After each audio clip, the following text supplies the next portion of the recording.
Well, he's been in office for about 7 months and is coming off of his first statewide listening tour. Now that the state's Department of Human Services Secretary Alex Mayer is sitting down with our Anna Saunders to discuss the issues he's seeing within the child welfare system and how he wants them to be addressed. Anna's live now in studio with more details on that story for us tonight. Anna.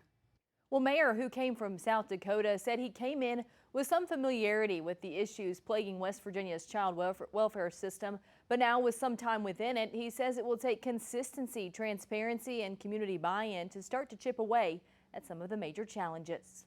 New DOHS Secretary Alex Mayer just wrapped up a summer listening tour, resulting in a 58-page report where some of the words used to describe the system he just inherited included broken, traumatizing, and scary.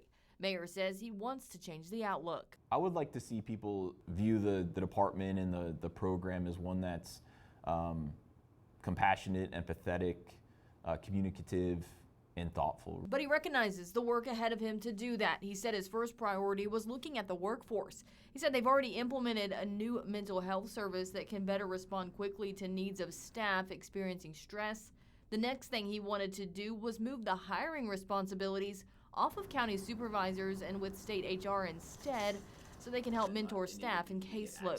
Mayer said one of the key complaints he heard during the tour was the inconsistency between counties in how cases are handled. He says fixing that will include implementing a practice model that has never been in place. That is one key and essential way by which you create standardization across the entire state, because everyone's working off the same model. And then when issues and problems arise, you can do these things called fidelity reviews that allow you to examine current practice against the way it's supposed to be done, and then you can make adjustments and change things.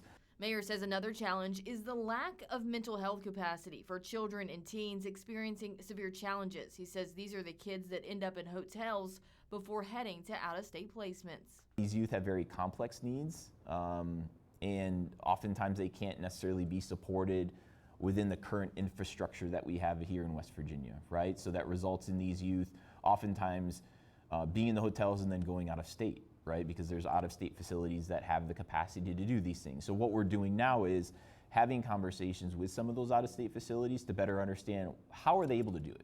The other most pressing issue is a lack of communication and transparency. Mayer says they've already had 2 meetings of the new critical incident review team that was created by the legislature this year, bringing law enforcement, social services, and some lawmakers in on sensitive death or near-death cases within the system. We want to strike that balance, and I think we've slowly been able to make a good faith effort in being more transparent and accountable based on some of the data releases we've done, standing up the critical review team so quickly and being able to get that move forward.